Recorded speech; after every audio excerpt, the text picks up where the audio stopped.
Hello students, welcome everyone. আমরা মাধ্যমিক পরীক্ষার্থীদের জন্য রায় মার্টিন প্রশ্নবিচিত্রা সলভ করছি। তো প্রথম 12টা মডেল কোশ্চেন পেপার সলিউশন হয়ে গেছে। 25টা মডেল কোশ্চেন পেপার আছে। 25টা মডেল কোশ্চেন পেপারে আমাদের মডেল কোশ্চেন পেপার নাম্বার 13 এর সলিউশন চলছে। এর আগে মডেল কোশ্চেন পেপার নাম্বার 13 এর ওপর দুটো ক্লাস আমরা করে নিয়েছি। আজকে এই মডেল কোশ্চেন পেপার 13 এর ওপর তৃতীয় ক্লাস করব। প্রত্যেকটা মডেল কোশ্চেন পেপারের সলিউশনের জন্য 5টা ক্লাস লাগছে, ঠিক আছে? 25টা মডেল কোশ্চেন পেপার আছে, টোটাল 25টা মডেল কোশ্চেন পেপারই সলিউশন করবো। 5×25 125টা ক্লাস লাগবে। আচ্ছা, আজকের ক্লাস আমরা শুরু করবো 7-এর দাগের 1 থেকে। 7-এর দাগের 1-এরটা বলা আছে এক্স এর মান বলা আছে x³ + 1/x³ এর সরলতম মান চেয়েছে। তাহলে x সমান বলা আছে √7 + √6। তাহলে যেহেতু x³ + 1/x³ এর মান চেয়েছে, তাহলে আমাদের 1/x এর মান লাগবে। 1/x is equal to 1/√7 + √6 is equal to 1 into এর কোঅর্ডিনেশন করব। কোঅর্ডিনেশন করার জন্য বিপরীত চিহ্ন দিয়ে গুণ করব। এই যে √7 মাইনাস √6 দিয়ে গুণ করব। এটা হয়ে যাচ্ছে √7 + √6, √7 minus √6 is equal to √7 minus √6, √7 square minus √6 square. এটা হয়ে যাবে √7 মাইনাস √6। হ্যাঁ, এটা √7 মাইনাস √6, আর √7 এর স্কয়ার কত? 7, √6 square 6 is equal two √7 minus √6/1। তার মানে √7 মাইনাস √6ই হচ্ছে, ঠিক আছে? তাহলে x আর 1/x এর ভ্যালু বেরিয়ে গেল। তাহলে আমরা x + 1/x এর ভ্যালুটা বের করি। x + 1/x is equal two x এর ভ্যালু হচ্ছে √7 + √6 আর 1/x এর value plus √7 minus √6। √6 plus √6 minus √6 কেটে গেল, 2√7 পড়ে থাকছে x + 1/x। অতএব x³ + 1/x³ এর মান কত? এইটা মানে x তার হোল কিউব প্লাস 1/x তার হোল কিউব। তাহলে a³ + b³ সূত্র ফেলবো। তাহলে a + b তার whole cube, a + b whole cube minus 3ab into a + b। তাহলে এইটা হয়ে যাচ্ছে 2√7 তার হোল কিউব, x কেটে গেল, -3 ইন্টু 2√7। এইটা হয়ে যাচ্ছে 2√7 তিনবার, 2√7 ইন্টু 2√7 ইন্টু 2√7 মাইনাস 6√7 এইটা আসছে। তাহলে 3টে 2 গুণ করলে 2 দুগুণে 4, 4 দুগুণে 8, দুটো √7 গুণ করে হয়ে যাচ্ছে 7, 7 8 56, 56√7 মাইনাস 6√7। 56 থেকে 6√7 মাইনাস করলে 50√7। স্টেটমেন্ট লিখবে যে x³ + 1/x³ এর মান হবে 50√7। প্রসেসটা দেখো, ঠিক এইভাবে করতে হবে। x³ + 1/x³ এর মান হবে 50√7, ঠিক আছে? 7-এর দাগের 1 হলো। এবার 7-এর দাগের 2 এর অঙ্ক সলিউশন করবো আমরা। 7-এর দাগের 2, 7-এর দাগের 1 এর অঙ্কটা প্রসেসটা ঠিক এইটা হবে। নেক্সট,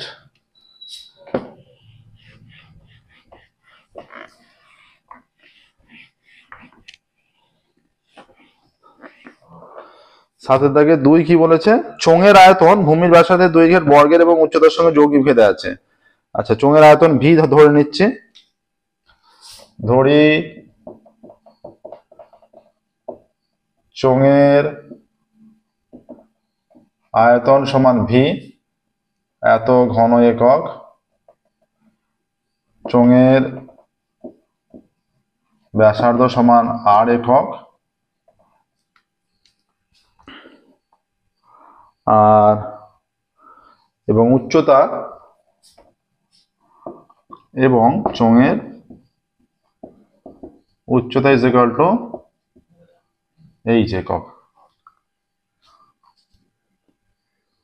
তাহলে চোঙের আয়তন অতএব শর্তানুসারে কি হয়ে যাবে? অতএব v proportional to r square h হয়ে যাবে। V proportional to r square h. আয়তনটা ব্যাসার্ধের দৈর্ঘ্যের বর্গ এবং উচ্চতার সঙ্গে যৌগিক ভেদে আছে, এইটা। অতএব বা এখানে বা v is equal to k r square h. K অশূন্য ধ্রুবক, তাই তো? কে অশূন্য ধ্রুবক। আচ্ছা, এবার দুটি চোঙের ব্যাসার্ধ ভূমির ব্যাসার্ধের দৈর্ঘ্যের অনুপাত 2:3। দুটি চোঙের ভূমির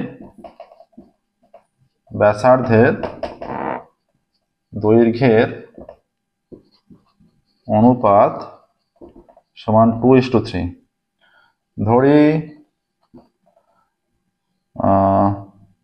প্রথম চোঙের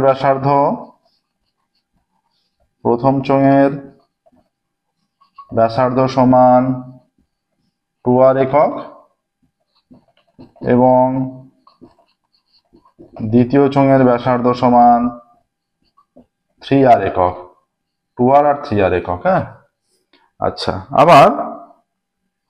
আবারও বলা আছে চোঙ দুটির উচ্চতার অনুপাত 5:4। চোঙ দুটির উচ্চতার অনুপাত 5:4। অতএব ধরি উচ্চতার অনুপাত দেওয়া আছে। ধরি প্রথম চোঙের উচ্চতা সমান 5h একক এবং দ্বিতীয় চোঙের উচ্চতা = 4h একক। ঠিক আছে, 5h একক আর 4h একক। আচ্ছা, তাহলে সমস্তটা জানি। অতএব প্রথম চোঙের আয়তন,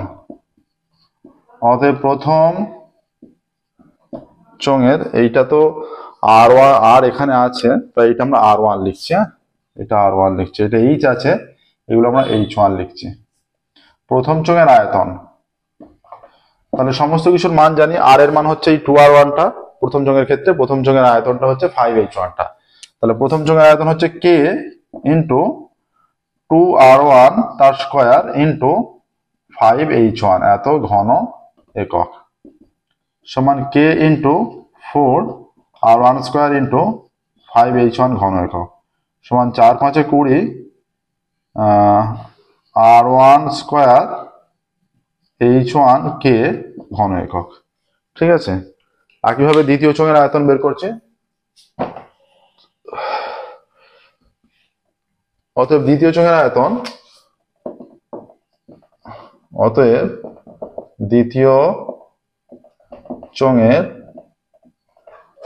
= k আছে এখানে r1 এর জায়গায় 3r1 তার স্কয়ার ইন্টু h1 এর জায়গায় 4h1 এত ঘন একক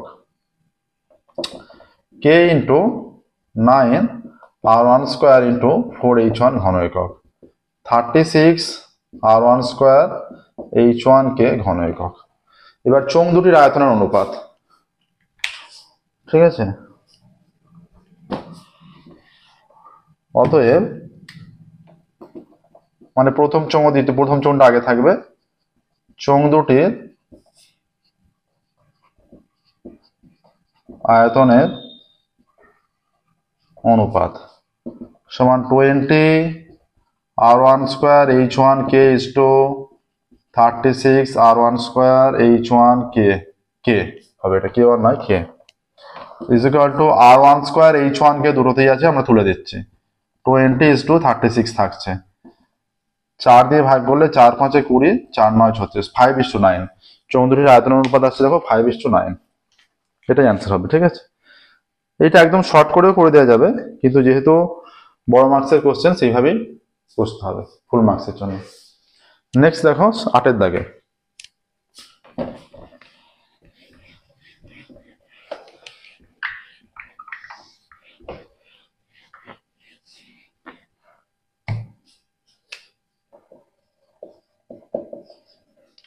র্যাকেটটা দেওয়া আছে a/y + z। আমরা একবার ধরি দিয়ে শুরু করছি। ধরি a/y + z b/z + x = c/c x plus y is equal to k ধরে নিচ্ছি, কে অশূন্য ধ্রুবক।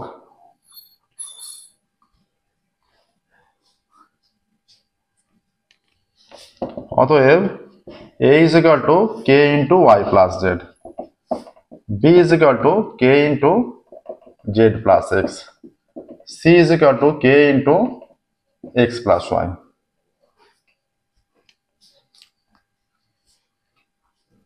অতএব a into b minus c by y square minus z square is equal to a এর ভ্যালু কত, k into y plus z, আচ্ছা b এর value k into z plus x minus c এর value k into x plus y, এটা y square minus z square আছে থাক, এইটা k into y plus z ব্র্যাকেটের মধ্যে মানটা দেখো kz plus kx minus kx minus ky plus kx minus kx কেটে গেল, y square minus z square is equal to k into কি হচ্ছে এখানে y plus z, এই দুটোতে k আছে, এটা kz minus ky by y square minus z square is equal to কি হচ্ছে দেখো, এখান থেকে মাইনাস কে যদি কমন নেই মাইনাস কে ইন্টু কে, আচ্ছা ওয়াই প্লাস জেড আছে তো, এখানে জেডটা আগে আছে, মাইনাস যেহেতু কমন নিয়েছে ওয়াইটা আগে হয়ে যাবে, y minus z by y square minus z square minus K square into a plus b a minus b, formula কি a square minus b square, formula apply হলো y square minus z square, কেটে গিয়ে minus কে square পড়ে থাকছে, হলো প্রথম পদে দেখো কে স্কোয়ার পড়ে থাকছে। এবার প্রত্যেকটা দ্বিতীয় পদটা বের করবো, প্রত্যেকটা পদেই দেখবে সম্ভবত কে স্কোয়ার আসবে, তবেই তিনটে সমান, এটা পুরোটা রাখছি না, এটা দেখো ক্যালকুলেশনটা দেখে নাও। এবার দ্বিতীয় পদটা বের করছি, দ্বিতীয় পদটা বলেছে বি ইন্টু দ্বিতীয় পদ b into c minus a, b into c minus a by Z square minus x square, z square minus x square, b এর ভ্যালু কত k into Z plus x, c এর value কত k into x plus y minus K into y plus z, z square minus x square is equal to k into Z plus x, এই ভেতরের গুণটা k x plus k y minus k y minus k z by Z square minus x square plus k y minus k y কেটে গেল is equal to k into Z plus x, আচ্ছা এইখান থেকে এই দুটো আছে কি দেখো k x minus k z by Z square minus x square, এটা হচ্ছে। এবার দেখো এখানটা মুছছে,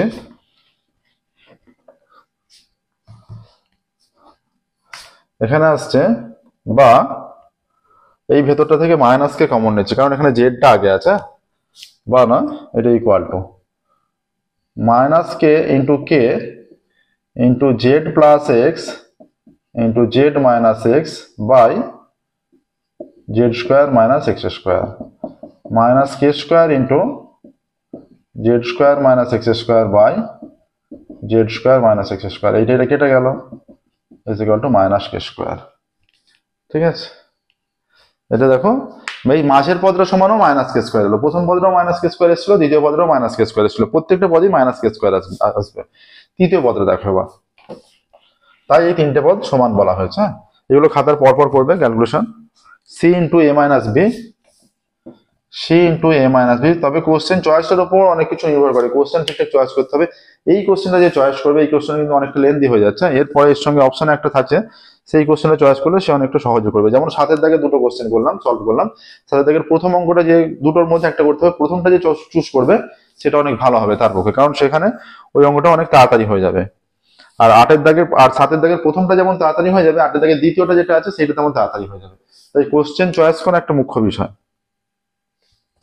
c into a minus b by x square minus y square, x square minus y square is equal to c এর মান কত, k into x plus y। আচ্ছা, a এর মান দেখো k into y plus z minus k into z plus x by x square minus y square is equal to x square minus y square into k into x plus y, এটা হয়ে যাচ্ছে ky plus kz minus kz minus kx, plus kz minus kz কেটে গেল, এখানে হয়ে যাচ্ছে x square minus y square, k into x plus y থেকে যাচ্ছে ky minus kx। ঠিক আছে, এবার দেখো এখানে মাইনাস কে আবারও কমন নিচ্ছি, মাইনাস কে into k x plus y আর এক্স মাইনাস ওয়াই আর x square minus y square is equal to minus K square into, এটা formula x square minus y square by x square minus y square, এইটা কেটে গেল, minus কে square হয়ে গেল। দেখো তাহলে তিনটে পদই একই মান দিচ্ছে, মাইনাস কে স্কোয়ার। অতএব এবার উত্তর লিখবে, এখানে দেখো এইরকম উত্তরটা লিখে দেবে যে অতএব a into b minus c, a into b minus c by y square minus z square is equal to b into c minus a, b into c minus a z square minus x square is equal to c into a minus b x square minus y square, a into b minus c y square minus z square, b into c minus a z square minus x square, c into a minus b x square minus y square প্রমাণিত। এইটা ঠিক আছে। Next দেখো 8-এর দাগে 2-একটা, এই কোশ্চেনটা যে choose করবে কিন্তু অনেকটা টাইমের ব্যাপার, অনেকটা টাইম লেগে যাবে, প্লাস শেষের দিকে ধরো টাইমের একটা গুরুত্বপূর্ণ বিষয় থাকে, তাই কোশ্চেন চুজ একটা মুখ্য বিষয়। ঠিক আছে, পরীক্ষার ক্ষেত্রে 8-এর দাগের 1-একটা, এই সেকেন্ড কোশ্চেনটা সলভ করছি। দেখো এটা অপেক্ষাকৃত তাড়াতাড়ি সলভ হয়ে যাবে, যতটা এতে সময় লাগলো। এ বি সি ডি ক্রমিক সমানুপাতি, তাই তো, এ বি সি ডি ক্রমিক সমানুপাতি, অতএব a by b is equal to b by c is equal to c by d is equal to k ধরে নিচ্ছি আমরা, হ্যাঁ, k অশূন্য ধ্রুবক। অতএব এই যে c by d is equal to k আছে, c is equal to dk হয়ে যাচ্ছে। একইভাবে b by c is equal to k, b is equal to ck, আবার a by b is equal to k হবে, a is equal to bk। এখানে c is equal to dk, তাহলে b এর value, c এর ভ্যালুটা এতে put করো dk into k, b is equal to dk square. আচ্ছা, a is equal to b এর value dk square into k, a is equal to dk cube হয়ে যাচ্ছে, এটা ইন্টু, ইন্টু গুণ চিহ্ন না, তাহলে a b c এর ভ্যালু বেরিয়ে গেল। এবার প্রমাণ করতে বলেছে, প্রমাণ করো এইটা সমান এটা। বাম পক্ষ সলভ করছি আগে, বাম পক্ষ নিয়ে ক্যালকুলেশন করছি। মানটা লিখে রাখি যে বেরিয়েছে, এই ক্যালকুলেশনটা করবে। c is equal to dk, b is equal to dk square আর a is equal to dk cube, এই মানগুলো লিখে রাখবে। এবার বাম পক্ষ a square plus b square plus c square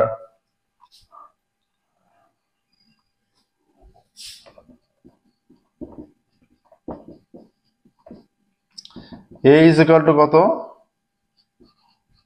dk cube তার square, b is equal to dk square তার স্কয়ার, এটা dk তার square, b is equal to dk square তার square, c c is equal to d k তার square, d square is equal to D square k six, d square k four, d square k square, এটা হয়ে যাচ্ছে d square k four, d square k square plus d square. এখান থেকে d square k square common নেওয়া যাবে first ব্র্যাকেটটা থেকে, d square k square common নিলে এখানে পড়ে থাকছে k four plus k square plus one. Second bracket থেকে ডি স্কোয়ার সর্বাধিক কমন যাবে, কারণ তিনটেতেই ডি স্কোয়ার আছে। এখানে ডি স্কোয়ার কে স্কোয়ার তিনটেতেই আছে, এখানে ডি স্কোয়ার এই ডি স্কোয়ার আছে তিনটেতে, তার বেশি কিছু কমন নেই। কে four plus k square plus one, এইটা ঠিক আছে।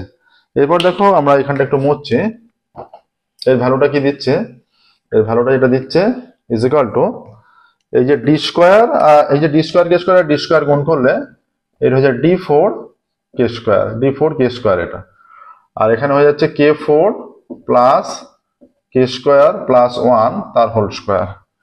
হ্যাঁ,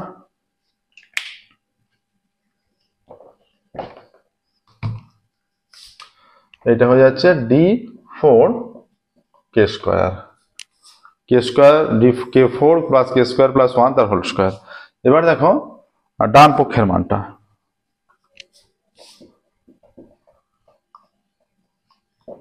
ডান পক্ষ কি আছে, a b plus b c plus c d তার whole square, a b plus b c plus c d তার হোল স্কোয়ার, ঠিক আছে। এবার দেখো প্রত্যেকটা মান পুট করে দাও পরপর, তাহলেই হয়ে যাবে। এ এর মান ডি কে কিউব, বি এর মান ডি কে স্কোয়ার, বি এর মান ডি কে স্কোয়ার, সি এর মান ডি কে, সি এর মান ডি কে ইন্টু ডি তার স্কোয়ার, ঠিক আছে। D square k four, d square K cube, D square কে তার স্কোয়ার। প্রত্যেকটা সর্বাধিক কি আছে, ডি স্কোয়ার কে সর্বাধিক আছে, তাহলে ডি স্কোয়ার কে কমন যাবে সর্বাধিক, এখান থেকে ডি স্কোয়ার কে কমন নিলাম, এখানে হয়ে যাচ্ছে কে, ডি স্কোয়ার কে কমন নিলে প্রত্যেকটা সর্বাধিক কি আছে, ডি স্কোয়ার কে, তাই তো। শেষের পদটা c is equal to d k, প্রথম পদটা কি আছে, a b plus b c plus c d তার হোল স্কোয়ার। আচ্ছা এ হচ্ছে, আচ্ছা এটা কে টু দি পাওয়ার ফাইভ হবে, আর এটা কে টু দি পাওয়ার ফাইভ হচ্ছে, কে টু দি পাওয়ার ফাইভ, এটা কমন নিলে কে ফোর হয়ে যাচ্ছে, এটা কে স্কোয়ার হয়ে যাচ্ছে, এটা ওয়ান, এই পুরোটার হোল স্কোয়ার, ঠিক আছে। তার মানে কি, পুরোটা হোল স্কোয়ার মানে ইজ ইকুয়াল টু, এবার এইটা স্কোয়ার থেকে বাইরে বেরোলে ডি স্কোয়ার কেটা হয়ে যাবে ডি ফোর কে স্কোয়ার, এইটা হয়ে যাবে ডি স্কোয়ার কেটা, এই যে এখানে d square k into d square k, d square গুণ হয়ে d to the power four, k গুণ হয়ে কে স্কোয়ার, ঠিক আছে এইরকম। তাহলে এটা হয়ে যাচ্ছে ডি ফোর কে স্কোয়ার, আর এটা কে four plus k square plus one তার হোল স্কোয়ার, এই এখানে থেকে গেল, ঠিক আছে। তাহলে বাম পক্ষের ভ্যালুটাও এটা এসেছিল, ডান পক্ষের ভ্যালুটা এসছে, তাহলে অতএব লিখবে বাম পক্ষ ইজ ইকুয়াল টু ডান পক্ষ। এর ক্যালকুলেশনটাও অনেকটা সহজ হলো আগের অঙ্কের চেয়ে, ঠিক আছে। তাই বলছি কোশ্চেন চুজ করা অনেকটা গুরুত্বপূর্ণ বিষয়, প্রমাণ হয়ে গেল। দেখো দেখো মডেল কোশ্চেন পেপার 13 এর সলিউশন চলছে, 13 এর 7 এর দাগ 8 এর দাগ কমপ্লিট হয়ে গেল, ঠিক আছে। আজকের ক্লাসে আমরা এখানেই স্টপ করবো, ফির পরবর্তী ক্লাসে 12 দাগ থেকে সলভ করা শুরু করবো। ওকে, পরবর্তী ক্লাসে 12 দাগ থেকে সলভ করা শুরু করবো। 25টা মডেল কোশ্চেন পেপার আছে টোটাল, আমরা 25টা মডেল কোশ্চেন পেপারই সলিউশন করবো। আজকের মতো এখানেই স্টপ করছি। Thank you very much everyone.